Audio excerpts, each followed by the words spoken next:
entering just a new year. We are entering a new decade. There are so many things within the beauty community, the beauty world, the world in general, that I think that we should leave in the past decade, in the past year. So today's video, as you can probably tell by the title, is going to be things we should leave in 2019. I have a list of 15 things. Most of these I came up with myself, but I did ask you guys on Twitter and on my Instagram stories to send in some things that you guys think we should leave in. And then I have 5 things that you guys submitted that I actually disagree with, that we should continue to keep in there. So those are just like 5 things I'm going to add into the end for some positivity, but obviously this is a pretty broad video concept. I was particularly inspired by Jackie Inet to do this one, just because this is a series that she's done many times on her channel, but a lot of people do this type of video. I believe my friend Abby Williamson also did it recently, so check that out as well. I love her with my whole heart. Of course, these are just opinions, they're not facts, and they are stated in the most respectful way possible. So I think that is something that we should bring into 2020, is just assuming positive intent, and instead of like just immediately jumping at people, trying to understand their perspective and assuming that they mean the best. I think that's all I have to say. If you want details of this beige makeup look, it should be on Instagram already. I hope you guys enjoyed this video, and let's do this. Number 1, heavy baking. I don't mind doing a little bit of under eye powder. You guys know I don't really set my entire face with powder anymore, but I can appreciate a good soft bake on the under eyes. I feel like it does really do a nice job of smoothing everything out. And honestly, baked skin, especially under beauty lighting, looks amazing on camera. I film with natural lighting, so it does not look amazing on camera for me. Under eyes, I can understand that. A little bit of powder goes a long way. I feel really don't need to do like buckets and buckets of under eye powder to get like a nice setting action for your concealer, but I do want to see us leave behind the whole baking under the cheekbones. I've seen people baking their lips. I've seen people baking out their like eyebrow shape. I think the biggest thing I hate about baking is that like if you don't bake, or if you aren't somebody who uses that amount of powder, people are like, oh, you're doing your makeup wrong. No, there's no. If you want to bake, go ahead, but I don't think it's necessary, and I don't think it's an essential part of the routine, and I also don't think it always looks the best. I would have hoped this was something we could leave behind in like the 1900s, but alas, here we are. Let's leave behind judging and shaming people for plastic surgery. And it was kind of funny because when I put up the question on my Instagram stories asking you guys what you guys wanted to see left behind in 2019, a lot of people were like, fake butts, fake boobs, and I was like, y'all. Hello? Do you know who the f you're talking to? I don't think so. Let's let people make their own choices that make them feel good about themselves and that make them feel better, that make them happy, if they're not harming other people. I hate to think that people were only supportive of me when I decided to have a surgery that would change my life just because I had a really deep and emotional reason behind it, just because I suffered from an eating disorder. But I hate to think that anybody who didn't have that reasoning would be judged for it, like just because somebody else got it just for aesthetics, just for looks. That's not a less valid reason. So instead of judging people or calling people trashy or calling people insecure just because they decide to have any cosmetic procedures that they want, that make them happy, that they choose of their own free volition, if you don't want surgery, go ahead, don't have it. I had a lot of people submitting lip liner into the thing. I don't necessarily think we should leave behind lip liner. I like using lip liner. It does help me be a little bit neater with my lipstick because I do overline my lips. I just like the shape that lip liner can give me, but I don't think it's always a necessary thing by any means. What I want to see left behind is lip liner that is way darker than your lipstick, and then not blending it and then just putting a lipstick on top. So I can appreciate a darker lip liner, but like not 600 shades darker. Number 4, creators making content that they don't want to make. This was a really interesting one that was submitted, and this one really spoke to me a lot. I always want to make videos that I myself would want to watch, and yes, of course, I will admit I've made videos in the past where I'm like, I don't super want to make this video, but I know it's going to do well, or I know it's like something other people want to see, so I've made it and I haven't enjoyed it. I think you can tell when a creator's heart really isn't into the video that they're making. They're just not as excited, they're not as happy. I'm so excited filming this video because I wanted to make this one for the entire year. But I think you can tell when creators don't have their heart in their content anymore, and it sucks when that's every video. So yeah, I totally agree. Let's stop pressuring creators to make content that they don't want to make, and creators, stop making content that you don't want to make. Make what makes you happy. So for example, for me, I don't make tutorials. I hate making them. They're not very fun for me to film. They are requested often, but when I do make them and I do give into that, A, I don't enjoy creating the video, and then B, they don't even do that well anyways. So then I feel like super sad that I put in the effort to make a video that I didn't even like want to make in the first place, and I would have felt happier directing that energy into something that really made me excited to create. So yes, wholeheartedly agree with that one. MLMs in all forms. Let's leave MLMs in 2019. I would love to stop getting pitched by Huns in my DMs. You will not believe the audacity, the amount of DMs I got after my video talking about my eating disorder and my struggle with mental health. People being like, oh my god, you know what's gonna help you out? my essential oils. Clearly, sis, your essential oils don't help with everything, because otherwise you wouldn't be DMing random strangers to get them onto your team so that you can make money. There are like so many other things I could have and probably should have mentioned in this little rant about MLMs, but I didn't want the video to be all about that, so I did leave a few things out. Of course, there's plenty of predatory behavior that I didn't even touch on in this little rant here. But like, yeah, let's just drop your essential oils, Karen. This is something I really hope that we can see stop in the beauty community altogether. Videos comparing counterfeit makeup to real makeup. These really grind my gears whenever I see them coming up on the trending feed, because yes, they are trendy videos to make. They do get clicks because it's like an interesting topic. People want to see if the fake Kylie palette that you paid $10 for in Santee Alley will perform at the same caliber as the $30 Kylie palette that you bought from online. I get the clickbait appeal of them, and I get that it's an interesting concept, but those videos, of course, you have to buy the counterfeit makeup to even compare it to the real makeup in the first place. And even if you say in the video, like, I don't support the fakes industry, this is not a good industry, you are still like drawing attention to it and supporting it and putting eyes onto those products. Counterfeit makeup, just by testing, is not safe in particular, but the entire counterfeit industry supports child labor, really, really awful labor laws, terrible, corrupt companies, and just generally is not a good industry. It's just not a good time. Not a good time. Not a good time. Super ridiculously fast, ultra consumeristic makeup releases. Looking at you, ColourPop and Anastasia. I get it. It does make money. You would think that like all the people shouting at these brands to like stop releasing so much so quickly would get them to stop because they would listen to consumers, but brands do what benefits them at the end of the day. And if they keep pumping out product, it must be benefiting them in some way, shape, or form. But like, let's just remember, we vote with our dollars and we vote with what we choose to support. What we permit, we promote. My favorite thing has been supporting a lot of indie brands that I've really been enjoying. For example, Kaleidos. They put so much thought and love into their releases. I'm currently wearing their new loose lip glosses right now.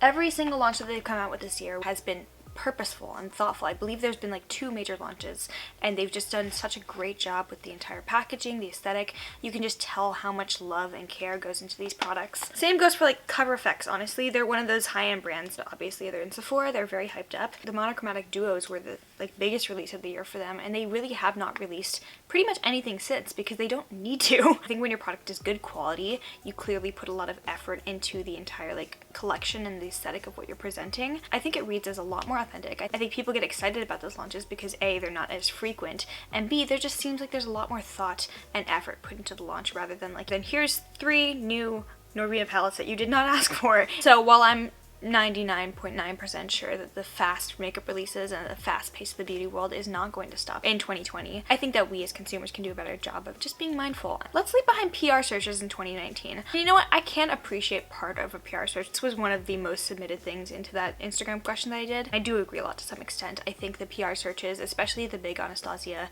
the list thing that happened earlier this year, I believe they started out well-intentioned. It's brands basically saying, hey, grovel to us, show us why you deserve this, rather than brands being the ones to reach out to people. It's taken the responsibility that the brands used to have, where they were the ones who had to go seek out people. They were the ones scouting out talent. They were the ones finding the people, rather than like sitting back and being like, okay, show me what you got. And especially in the case of Miss Norvina and Anastasia Beverly Hills, they're a brand beloved by so many people in the artistic community, in the beauty community, and I think in a large part, the PR search, while it started off well-intentioned, I think it's become something that they use to keep smaller influencers under their thumb and avoid criticism. And I don't like that. And it makes me sad whenever there's like a PR search going on and I open Twitter and I see a bunch of so incredibly talented smaller influencers basically kind of groveling towards brands and selling themselves. And then when they don't get the opportunity that they so deserve, because they're all so talented, people are so talented, it's ridiculous. When they don't get that opportunity, they're like, oh my god, I'm not enough, I'm not good enough. They feel crushed. I certainly felt crushed when I was like participating in the ABH PR searches. I was like, Norvina, I love you. Please. I do. I love their brand. I love Anastasia Beverly Hills, but I don't feel the need anymore to like grovel and basically lick Norvina's asshole, because I don't want that to be what my entire Twitter feed is. I hate seeing people whose entire Twitter feed is dedicated to getting Norvina to notice them. Brands, let's stop with the PR searches. You can do better than this. You do the searching. You don't have people come to you. You're the ones who should be looking out for people. You're the ones who should be looking for new talent. That's the brand's responsibility. I forgot to mention this, but like one of the key things I wanted to mention was I've even heard rumors that some of the PR searches, they don't even add anyone to their PR list. It's basically just done as a way to get free press and free promotion, which totally makes sense. Like the majority of the time when these PR searches are going on, people are like doing a full face of that brand just to get the brand to notice them. It basically gets the brand so much more promotion and so much more free clout without them having to pay or even add anyone to their PR list. It's a genius move, but it's super shady. Kind of in the same vein related to that, brands trying to undercut and undervalue creators, especially in sponsorships. I believe my good friend Hannah Smoky Glow talked about this very recently. Especially if you're like a smaller creator under 100,000 or so, brands will not value you. They will lowball you for sponsorships. They just generally do not treat smaller creators with the respect that they deserve. You see bigger creators like James Charles getting paid $60,000 for a feature, whereas a lot of the time sponsorships being offered to smaller creators who are, I guess, viewed to be more naive. Hey, we'll give you $100 to do a dedicated video, 15 minutes talking about just our product. Super thankful to have like management now. I'm with Full Screen and they have been super helpful, but I would say to any smaller creator, know your worth, know your value, and fight for that. Do not let a brand step all over your integrity, and do not let a brand step all over your value if you know that what you have to offer is better. And I hate when brands take advantage of smaller people just because they think that they won't do anything. Like, what are you gonna do? Ask for more money? Yeah, I will. Ooh, mystery boxes. I just gotta say, I've been laughing for the past couple months because every time there's a new mystery box from Jefferson Starship and it's bad and there's problems with it, people are like, what? And I'm like, y'all, mystery boxes as a concept from every brand, not just Jeffree Star, every brand's mystery boxes are usually just a way to pawn off old product that nobody wanted. So mystery boxes, some of them might have like a surprise, really good item in them, but most of the time it's just going to be products that nobody wanted to buy because they're like a weird shade that no one wants, or just like they overproduce a certain shade so they have a bunch sitting on shelves getting old and they want to get rid of those and they're not quite at expiration date yet, but they're also damn near, well, not fresh. Those are mystery boxes. It's just a really, really clever way for brands to bank on your excitement and expectations to sell you stuff that you didn't even want in the first place, and your products on money that you actually really want. Mystery boxes are like gambling, except worse because you get like green lipstick or hairy lipstick or sweaty lipstick. Undisclosed sponsorships. I did an entire video talking about undisclosed sponsorships and undisclosed partnerships that I think might have happened in the beauty community that people didn't really notice. So if you want to see that, I will link it in the cards because that's one of my favorite videos I've ever done.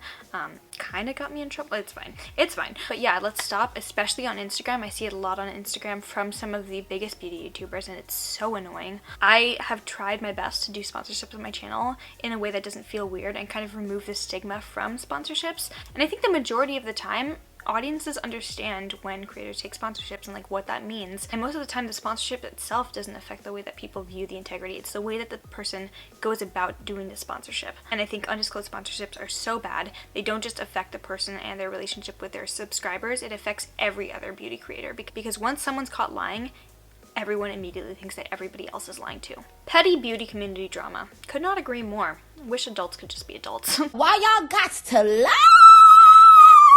Makeup wipes. Yep. Yup.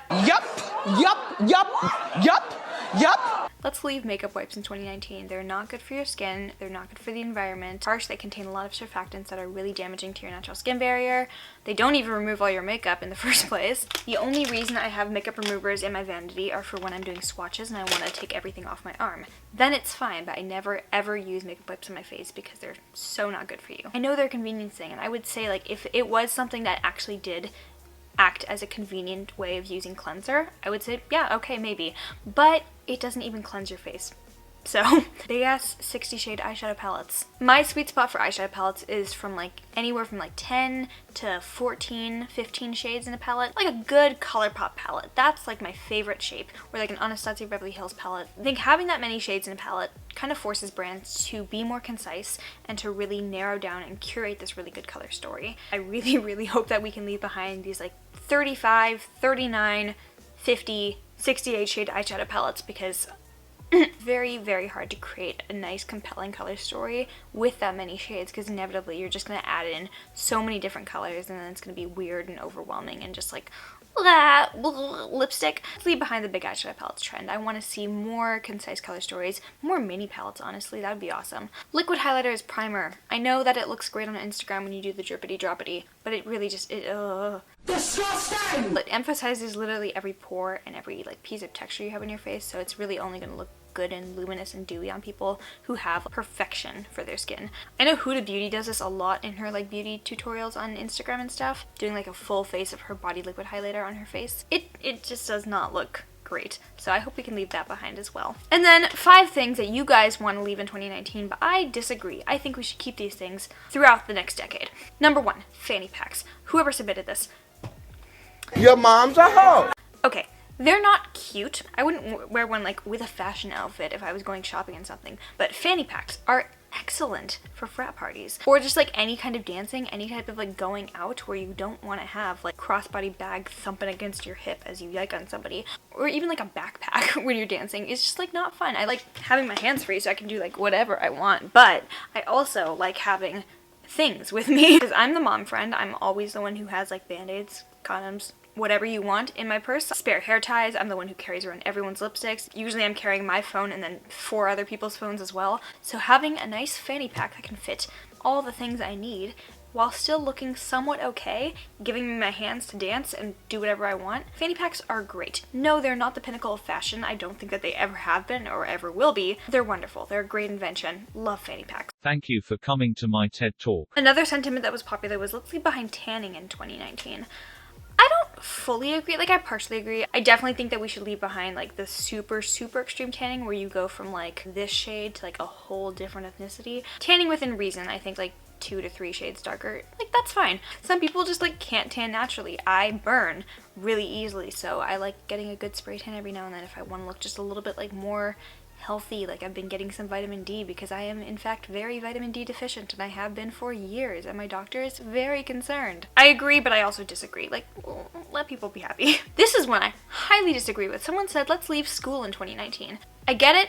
Funny, I hate school sometimes too, but also let's leave behind this notion that education is like sucky and not fun. I especially have made it a priority to emphasize education on my channel because my audience is a lot of young girls, and there are a lot of female YouTubers, bigger YouTubers of my certain like age group who have dropped out of school, and emphasize that and emphasize like a very anti-education message. That is why I love Simply Illogical. I think she does a really great job of promoting education as something that's very important to younger people. She emphasizes staying in school is important, and that's what I hope to be able to do as I share my journey through college and hopefully through med school, is just sharing something that's really important to me, which is education, and like sharing, yeah, it is important to stay in school. Yeah, you should have ambition. Please don't drop out of high school. Do your best, and I know school sucks all the time. I get it. But I think it is a huge responsibility to do with your platform what's best and promote things that are really positive. And for me, that means sharing that it is important to stay in school and pushing back against this like Emma Chamberlain-esque idea of it's fine, just drop out, because for most people it's not. Olivia J! I'm the better Olivia. Someone said let's leave behind photo editing in 2019.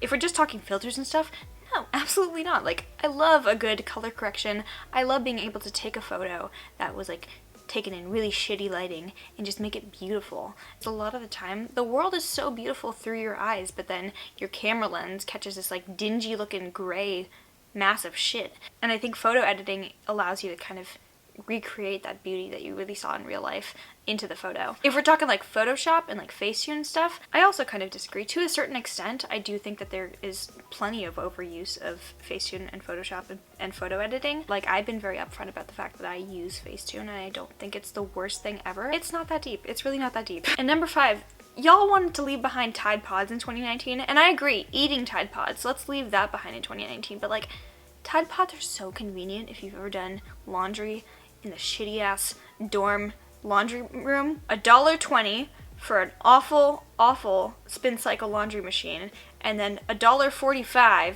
for a dryer that doesn't even dry my clothes fully, so I have to pay for an extra 15 minutes, which is an extra 45 cents to get like slightly lukewarm but still kind of damp clothing. Tide Pods are great. Alright guys, that is it. Those are the things that I think that we should leave behind in 2019 as we move into a new decade. If you like this video, please give it a thumbs up. Make sure you are subscribed to the channel and follow me down below to see, you know, yeah, I don't even have to do it anymore. And if you made it to the very end of this video, you Tide Pods, you get the bonus meme. Love you. Bye.